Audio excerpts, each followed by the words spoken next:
to my channel. Today I am here to film my January reading wrap up, and I read 11 books this month in January, and I felt like I had a very decent reading month. Honestly, that's the most books that I've read since my slump that I've kind of been like pretty much coming out of, and I've been replacing my scrolling with reading, and that has helped tremendously. So I had, let's see, 1 2-star, 1 3-star, 1 3.5 star if we're going to be technical about it, 6 4-stars, 1 4.75 stars, and then 1 5-star. So overall, like a pretty solid, good like range, honestly. And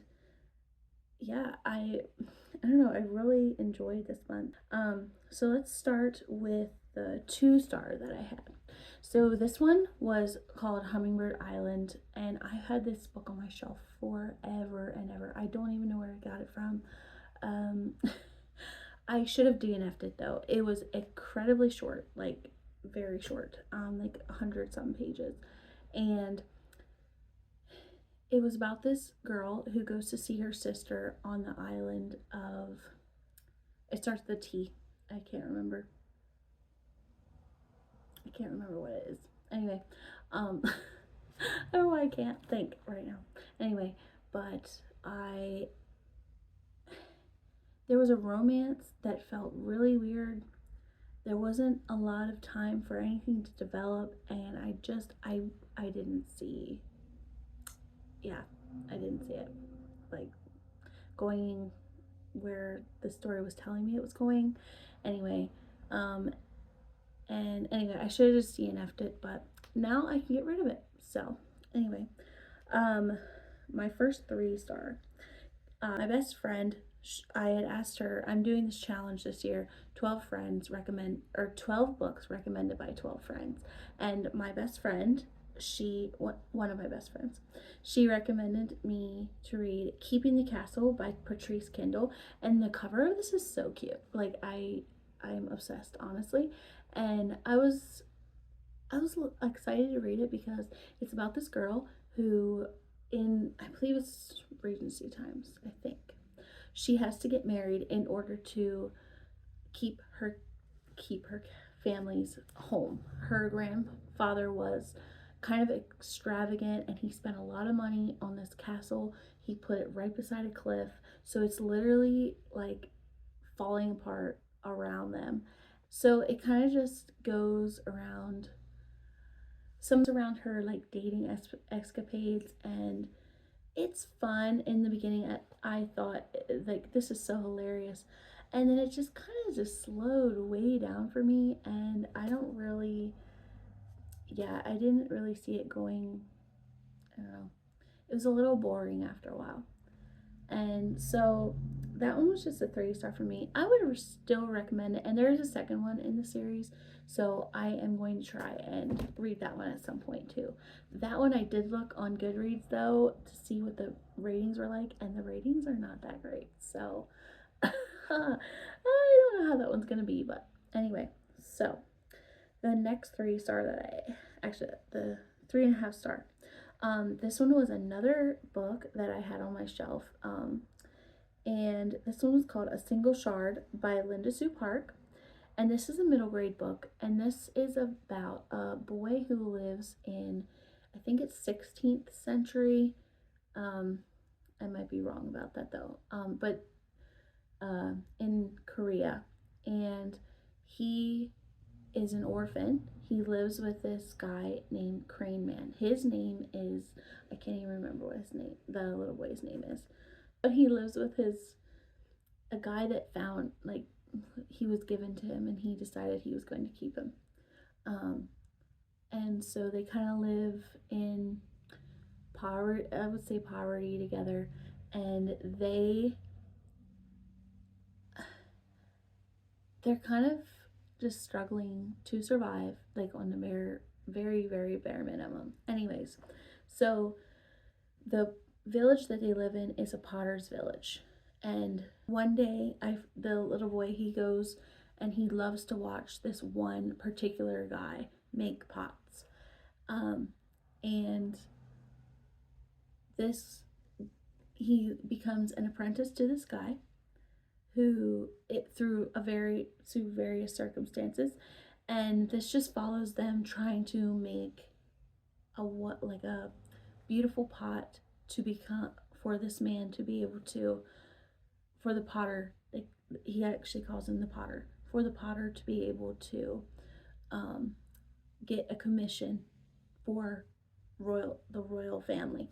So it follows that. It's a very good um, lesson on grief and belonging, and I really like the potter's wife in this story. She's very kind, and she when it seems like a lot of the characters in here, and especially because of the time period, everyone is so mean to this little boy, and he's only like maybe 11 at the time, maybe 12. He's very young, and it just seems like everybody's so mean to him. Anyway, so I did enjoy it, but it wasn't enough to keep it on my shelf. So I will be getting rid of that to a little free library, but I am glad that I read it.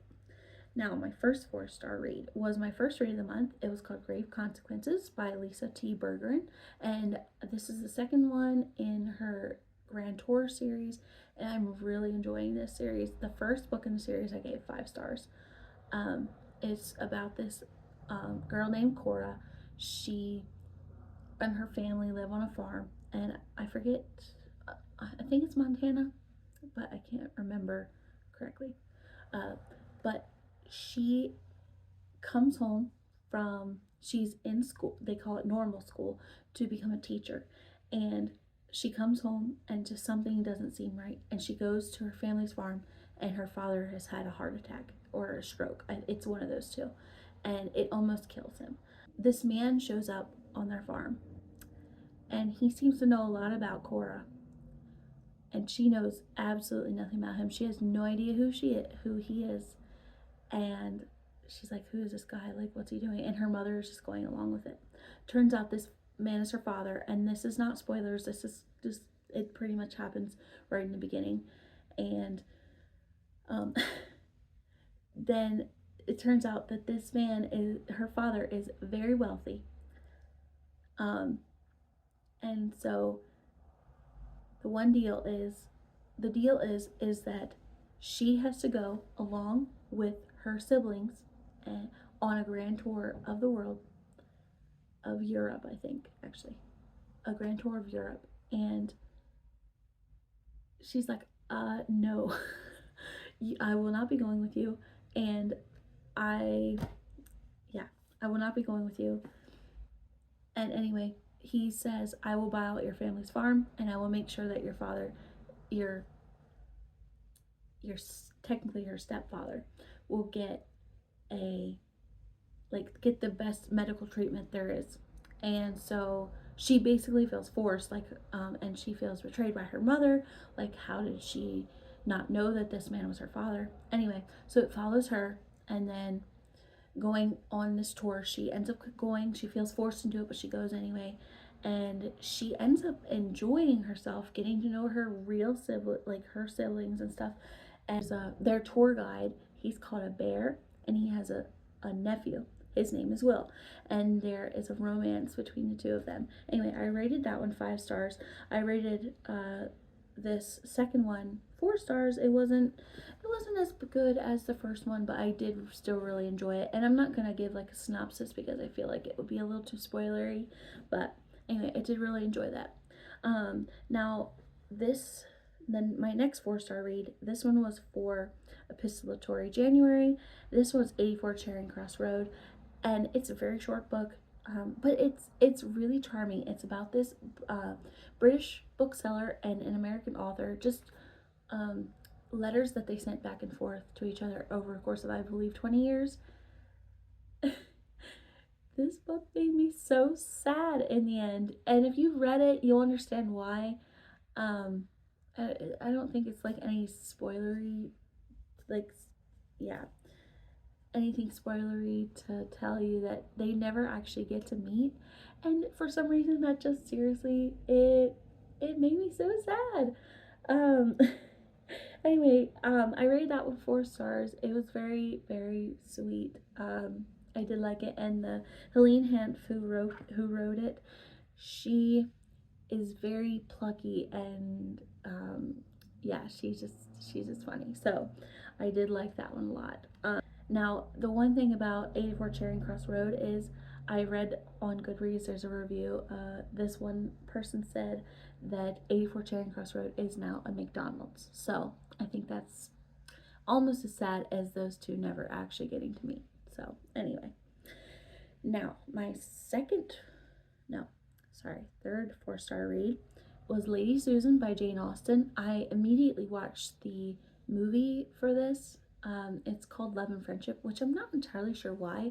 I think Jane Austen has a book or a short story called Love and Friendship, so I just didn't understand why it was called that and not Lady Susan. This one was really funny. I really enjoy Jane Austen's, just her sense of humor in things. And Lady Susan is terrible. She's the most horrible mom. And the way that she talks to her daughter, oh man, I wanted to like, you just want to punch her almost. Anyway, um, but I really did enjoy that one. Rated that one 4 stars.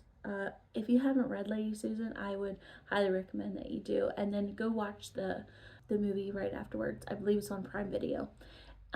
It just helped me to understand a little bit more of what was happening, because sometimes with the writing language and stuff, it's just a little bit, some of the things go over my head. So that was helpful. I did that with Pride and Prejudice and Sense and Sensibility as well. Right now, I read Emma last year, so I'm actually reading or watching Emma currently as well. So anyway, I would highly recommend that you go read that one too. Now, um, this next book, book lover Amanda and I had a conversation about this. Um, this one is called The Road Unveiled by Tim Bishop. I was messaged by the author to read and review this book. This book made me have a lot of feelings. I did end up rating it 4 stars, but there, this author, I give him props. He really did go after the hard topics. So we're following this woman named Lauren, and she is, I believe, 41, and she's nearing like what can only be, well, the end of her childbearing years, and she's still not married. And in the beginning, she actually ends up breaking up with her her boyfriend. They're actually, sorry, fiance. They're engaged. And she is a cross country biker, and so she plans on going on this trip through Yellowstone. Um, and she was gonna go as kind of like a last hurrah kind of thing by herself, which I think that's insane. Anyway, that being besides the point, um, this is not a second book in the series. However, this author has written a book in this world before. So the one character that she meets while she meets up with this guy, I believe his name is Dave, and they had biked together previously. So I kind of wish I would have read that book before reading this one, but I didn't. The author didn't say that I needed to, so he must not have thought that it was like that important. Actually, I did buy it. There was like a 99% sale, so I actually did buy it. So I will be reading that one at some point too. Anyway, so Lauren breaks up with her fiance, and she was gonna go on this trip anyway, but now she's going, and she's gonna try and just figure out like what what is her life coming to. She really wants to be married. So how can you get married without a fiance? Anyway, so, and she really did love him, but he like tells her that there was another woman that he had some feelings for. So She meets up with Dave, and Dave has feelings for her. And then she meet after her and Dave like kind of part ways a little bit. Um, that's planned. Like it's not like they're fighting or anything like that.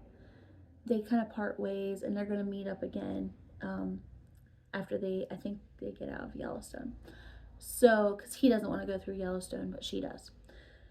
She meets this guy named Lars, and he is not a Christian. Oh, and let me preface this. Lauren is a very strong believer. Like faith is interspersed throughout this book a lot. And so Lauren is a very strong believer. Lars, you can tell right away that he's not. And he's apparently very attractive. So Lauren finds herself like really attracted to him. And there is some kissing. There's like a kissing scene that they almost go too far. But this is all part of the story. Anyway, but there is something that happens in here. If with Lars, there's something that happens. If you do not want to be spoiled, skip past this part. She sees Lars holding hands with a man.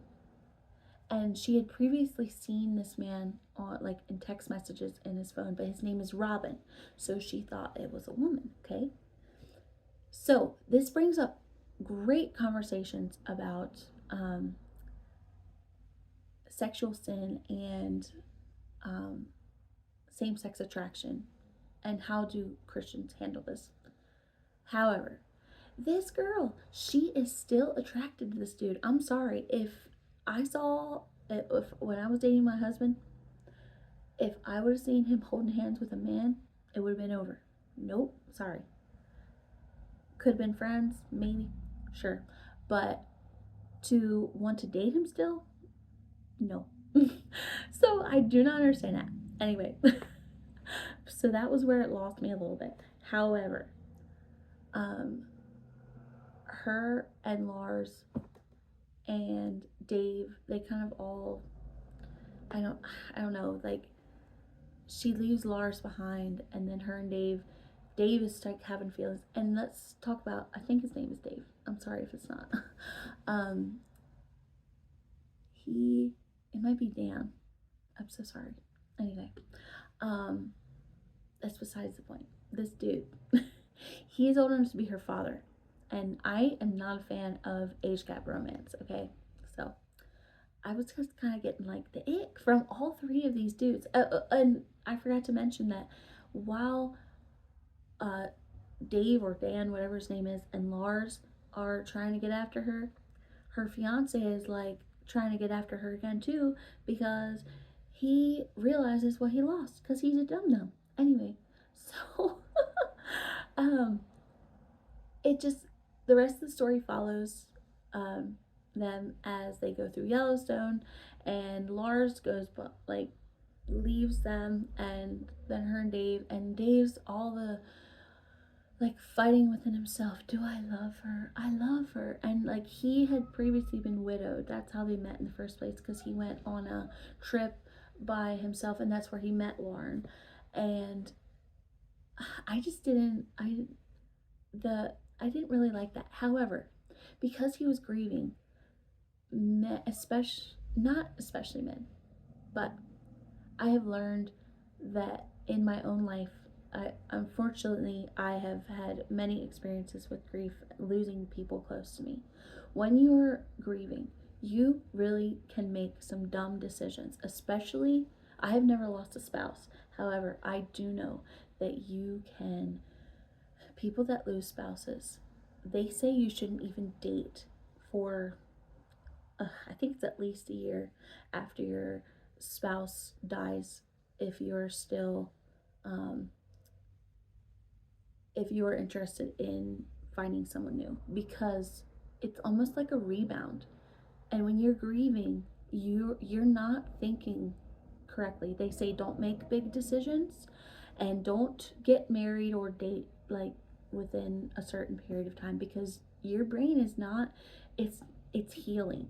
And so I feel like Dave, it was very realistic. He's like thinking, oh, that Lauren is so great. And it's like she was great, but as a friend, not as a potential spouse. Anyway, so I actually, when I thought about it that way, I appreciated the author bringing that in. Anyway, so um, I did really enjoy this story, and I really liked how it ended. Actually, there is a lot of trigger warnings for this book, though.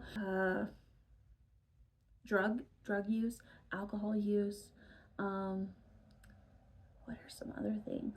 Oh, there's a bear attack. Those are the ones I can think of right now. But if you're interested in reading my full review, it's on my Goodreads. So, anyway, all right, on to the next book. Okay, As Sure as the Sea by Jamie Ogle. This one was really good. I did really enjoy this one, and it made me. This is about one of the first churches after Jesus died and rose again. And I think that some of the apostles are still alive, but I'm not sure. But this is the time when the church was being highly, highly persecuted. And this is my first Jamie Ogle book. There are so many questions about what will I give up for Christ, because he gave up everything for me. And it honestly felt very convicting. Yeah, it's about St. Nicholas too. I don't think I mentioned that. And I, yeah, it was just very convicting. There are many trigger warnings for this book too, torture being one of them. And the author doesn't go too deep into detail about that, but it is definitely there. So please just be aware of that. I really did enjoy this one, and I would definitely recommend that one too. Okay, my next 4-star book, Diary of a Young Girl by Anne Frank. And I think that this one was just very,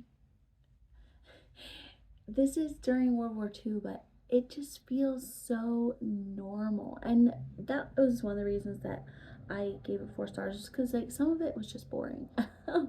But this girl, even in the midst of hiding from the Nazis, it's just everyday life. And how I actually enjoyed hearing about how all the people in their like hiding place, their secret annex, was they were just fighting. And I can only imagine, I get cabin fever from being inside for like a few days and not being able to go outside. I cannot imagine being in hiding for 2 years. And I can only imagine that people fought a lot, because you just get a little antsy. You gotta be outside. Like you just wanna go. And I can only imagine how yeah, how hard that would have been. Anyway, so I would definitely recommend this, and that was another one that I read for Epistolatory January. So I definitely would recommend it. It's just that there's not a lot of action that happens. Just an everyday life, a young girl falling and thinking that she's in love with another, like with a boy, uh, trying to figure out how can she be friends with her mom when she doesn't even like her mom very much. And yeah, that was my overall take from that. Is just, it feels so normal. Even when tragic things are happening, life still goes on, and that can be heartbreaking, but also very comforting at the same time. So, all right, my 4.75-star read. It just wasn't quite 5 stars for me. This because there is a lot of triggering content in this book. Let me tell you. Bridge to Haven by Francine Rivers. I read this for Oshina's book club, and I really, really, really enjoyed it. However, those first few chapters, oh my goodness. I actually have a vlog that I'm going to be posting. Hopefully, I did put all the clips together. I'm not very good at vlogging though, so take that as you will. However, I was incredibly triggered. Um, the first few chapters of this book. This follows a young girl. Her name's, I guess it's Abra. I was saying Abra the whole time though in my head while I was reading it. But she is abandoned underneath of a bridge as a very newborn baby, and their pastor of this town called Haven, his wife convinces him that they need to keep her, and his wife is actually very sick, and but he lets her keep the baby, to keep Abra. I was saying Abra. That's how I'm gonna say it. Anyway, and he thinks it's gonna be too much for her. Well, Abra lives to be 5, and then her mother ends up dying. Her name is Marianne, I believe, the mother's name, and then the father gives up this baby girl. She's 5, okay, to this other family in his congregation who had wanted her when he first found her. And that is important because that was one of the reasons why he said that he gave her up.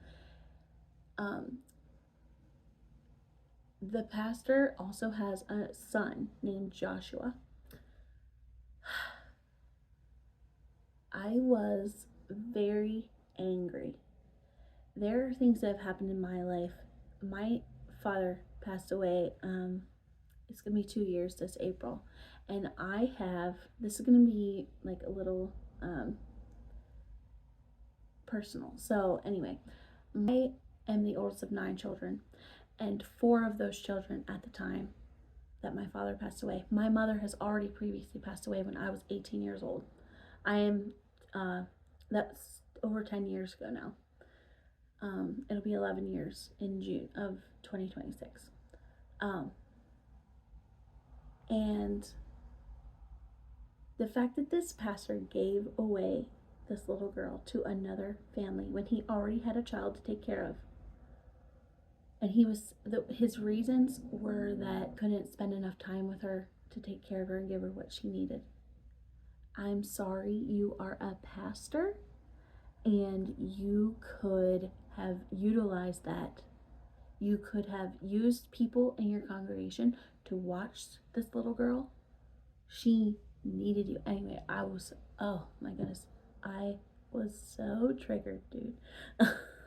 Anyway, so this story just continues down the line of like over the years of Abra growing up, and she's so angry about everything. She feels like he just gave her away for nothing, and I agreed with her. I think he did give her away for no good reason at all. It also follows her and Joshua being just growing up together, and with her parents. She doesn't think that they actually want her. They only got her because they have another little girl and they wanted a sister for her. But you can see in the background that she is just she's believing lies from Satan.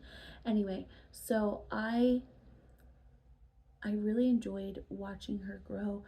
And also some of the mistakes in here that she makes, oh my goodness, they're just so heartbreaking. She makes terrible decisions about men. She runs away with one.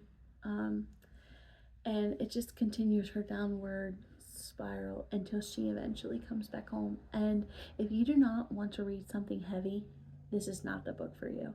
But if you want to get your heart ripped out, this is a good book to read.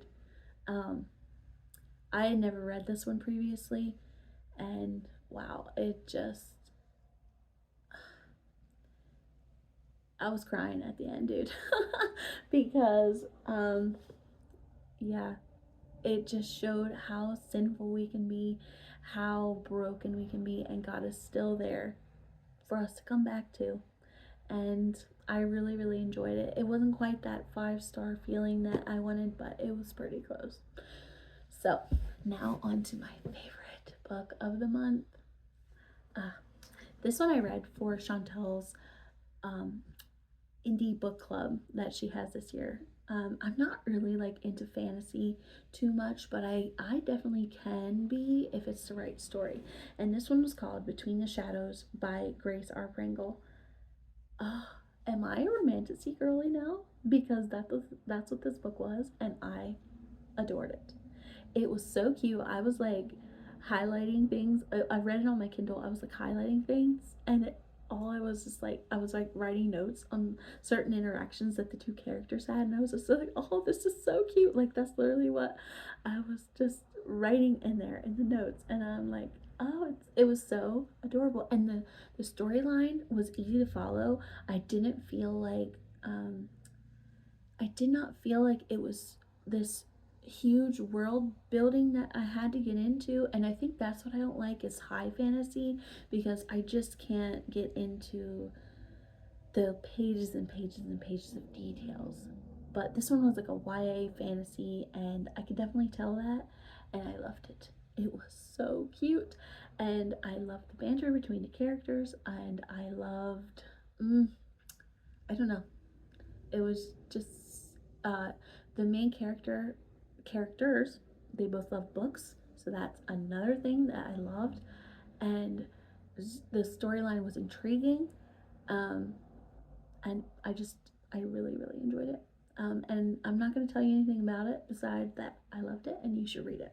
So anyway, that is all that I have. And my favorite book by far was Between the Shadows, even though I read a bunch of other good books. So anyway, that is all I have for you right now. Um, but this is my first wrap up video. I hopefully will get better at it as time goes on. But anyway, I really enjoyed my reading this month, and I can't wait to see what I get to in February. So I hope you have a good day, and how about you leave me a book emoji down in the comments to let me know that you came all the way to the end and listened to me ramble. All right, have a good day, friends. Thanks for watching.